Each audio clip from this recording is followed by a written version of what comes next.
Hey everyone, it's Clint. Welcome to Sweetcast. I'm going to make the case for doing something kind of counterintuitive in crowdfunding. And I'm believing in this enough that I'm going to give it a shot, and that is launching my campaign in January. Now, before you lose your mind and say January is the worst month for crowdfunding, everyone says so, let me give you my rationale behind this. And again, I'd still want to know what your thoughts are. Now, I've always said that December is a terrible month to crowdfund. Everything I've ever seen seems to line up with that. And if I looked at IndieGoGo right now, I look at the campaigns that are going up. And again, like you have Cyberfrog. This is just another chance, second chance. I think it says it there. Not a reprint, but kind of like a reprint. Graveyard Shift Volume 2 with a variant cover. I think that's really cool that John Malin did this. But again, this is not a new book. It's not a new installment. It is a book that you already had a chance to get, and so it's the second chance to get. So neither of these are a great indicator of, the current market depth in the month of December, but it's still interesting. Now, if you see on the trending list, there's still not a lot that's going on as far as big numbers being put up. Here's one. Thanos creator Jim Starlin's Death Star Omnibus, 115,000. That's in demand, though. I'm not sure how long this has been up. But again, an in-demand book is a little bit different. Not a little, it's a lot different than a book that's being launched in December. I still think it's a terrible month to launch in December at the moment, but I believe that might change down the road. Probably not this year, next year, or the year after that, but perhaps in the future, December might be a better month. Now, the reason I'm thinking about this a little bit differently is because competition is much more available now. Is that a nice way to put it? There's a lot more competition in crowdfunding now than there used to be last year or the year before. There was even less so. Crowdfunding comics is great. I think a lot of people have seen that it's a really viable route to get indie comics into customers' hands, and it's a great place for customers to go directly to the creators that they like and back projects and get unique covers and all sorts of great things that you get with IndieGoGo. Competition is real in any business, and I think that there are a few different models to look at on how to deal with competition differently depending on the industry you're in. Now, I am thinking, and I believe this pretty strongly, that independent comics, especially crowdfunded independent comics, have a different kind of industry and a different kind of competition layout that you're not getting with traditionally published comic books. One of the big differences, obviously, if you're going through the direct market and you're selling your book in comic shops, you're actually competing at the same place. Any place that you're going to find Marvel comics, you're most likely also going to see DC comics. And so the competition doesn't really have all that much to do with dates, release dates, though I'm sure that has a little bit to do with it, but it probably has more to do with the content, the price, all sorts of other things, maybe even gimmicks, because you've already got customers coming to the same location. It's kind of like how gas stations compete against each other. You'll have an intersection, and there'll be 3 or maybe even 4 gas stations in the same intersection rather than being spread out.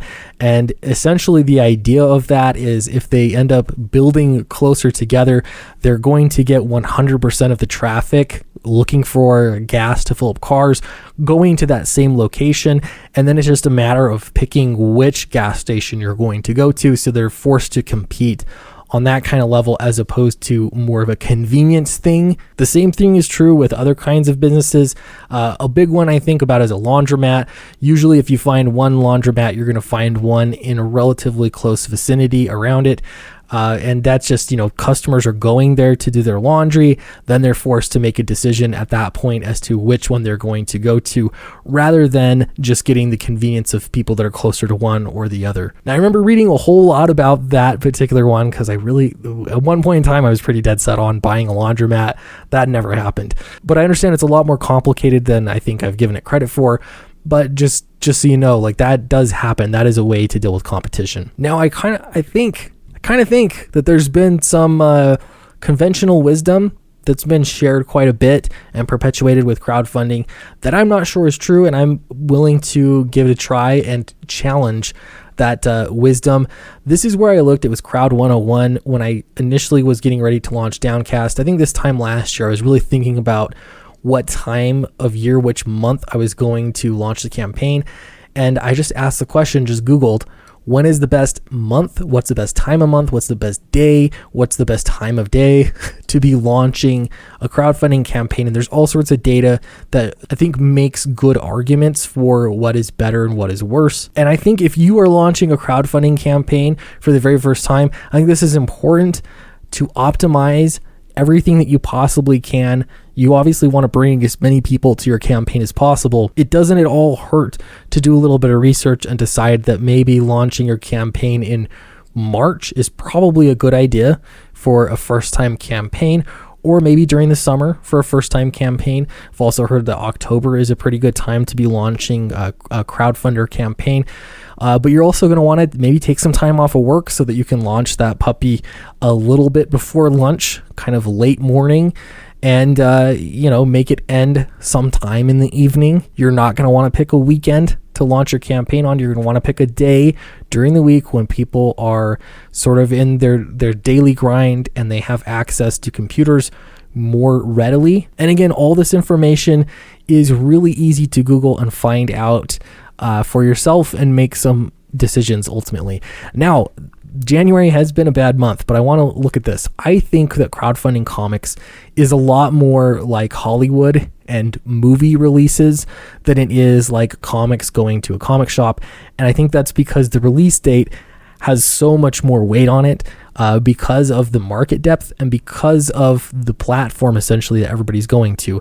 If most people are going to IndieGoGo to back crowdfunded comic books, if you are launching a blockbuster and you're launching a blockbuster, nothing else matters. You can make your movie or launch your book anytime that you would like to, and I've seen it happen on several occasions, and it won't matter because the backers will come and you'll still get attention, and basically you've got a sledgehammer to deal with the problem.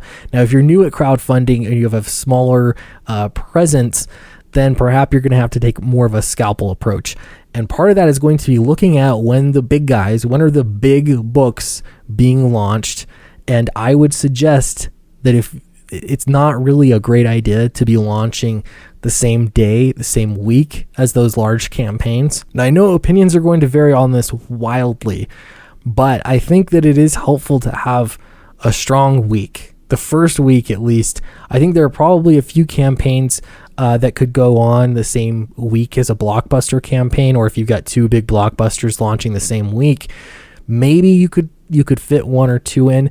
But this is why it's important to be paying attention to when other people are going to be launching their campaigns. What I'd really love to do is to know from my audience, especially the people on my mailing list, what books they're looking forward to backing that are coming in the future. What I don't want to do is force somebody to make a decision with their dollars. I think about the calendar now like this. It's a matter of paychecks. Now, not everybody gets paid twice a month, but I think the majority do. So every month we'll say you've got two opportunities to, with people with a fresh paycheck that are willing to spend a little bit of money on a luxury like getting a comic book. And personally, I don't think it's a wise decision to make them choose between 3-4 different books that they really want to get that are all launching during that same pay period. But time of year is important. So now I'm looking at the film industry stuff. There's this rethinking the seasonal strategy, and there's always been this conventional wisdom in Hollywood of when movies launch, and that January was a bad month to launch movies because people don't have their tax returns yet, or they don't have money left over from the holidays, or any number of reasons why January is a bad month. At the same time, what you also don't have in January, generally speaking, is a lot of competition. And that's because a lot of the big blockbusters are going for other months. They mentioned American Sniper here that did really, really well, earned $90 million in its first weekend release. And this was in a January, which was typically not a good month. Here's another one. M. Night Shyamalan's Glass shatters January's box office slump with $40.6 million debut. And this was just about a year ago, January 2019. And so I start to see this strategy happening as far as movies go. And that is, you don't want to be a small fish in a big pond. You'd rather be at least, a medium-sized fish in a medium-sized pond. I think that's a good thing to be.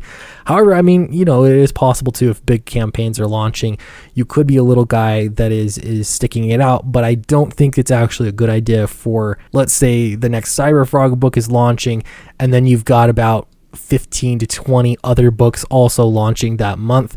I just think that's a bad strategy. That's not something I'm really interested in doing. Now, normally if it was just the one book, I think it wouldn't matter. It'd be fine. But February, I know a lot of people have been holding off, and they've been, basically just making it through the holiday seasons, November, even some people October, just, no crowdfunding for October, November, December, January. And so you've got all of those months of campaigns that have been chomping at the bit, and I've heard of many that are launching in February. Now, I was thinking about launching in February. I had it all decided, but I'm actually thinking about bumping it up one pay period and going during January just to sort of test this theory. Maybe I'm wrong. Maybe I will, realize it was a bad idea. I don't know. I'd love to hear what you think. But as far as I'm looking at things, I think this is probably a worthy experiment to try out, especially for Downcast 2, because the stakes are not quite as high as they were for Downcast 1. So if I jump back to the same article from Crowd 101, is there a best time of month to start crowdfunding campaign? They go over this pay period thought process, and so it'd be better idea to launch really close to the 1st or really close to the 15th. I'm going to say that launching by January 1st is a very bad idea, and so I'm actually considering the idea of launching, let's pull up here a calendar. All right, so if the 15th, that's a Wednesday, if the 15th is the middle, then you'd want to go to the next Tuesday, so that would be the 21st of January. So a launch date of January 21st, that would again just put me in a different pay period than a lot of the big campaigns, not just the big campaigns, but a lot of the bulk of campaigns launching in January, or in February, excuse me. I've still got some things to look at and to make sure if that is a good idea or not. But the more I'm looking into it, the more I'm thinking it is actually a good idea. And at the least, I don't think that it's going to be like a huge deal. Like, let's say it is a little bit better if I launched on February 4th, 2 weeks later. Let's say it's a little bit better. I don't think it's going to mean the difference of life or death between the campaign if I go on the 21st of January instead. So I don't know. I'm still thinking about all of this, but love to know your thoughts. Regardless, I will let you know I'm going to get this thing figured out pretty quickly just so I can really be hitting it home. But if you have not joined the mailing list yet, please do, if for no other reason than to see how I handle the mailing list. For me, this has been such an important part of my crowdfunding campaign, especially when I have not a big YouTube channel. A lot of people ask me about how you can do it. It comes down to a mailing list. It's so important. So yeah, do join. You can get access to secret perks and discounts, and you will know, I promise, exactly when the campaign launches. So thank you very much. I'd love to know what all of your opinions are in the comments below, and I will see you next time.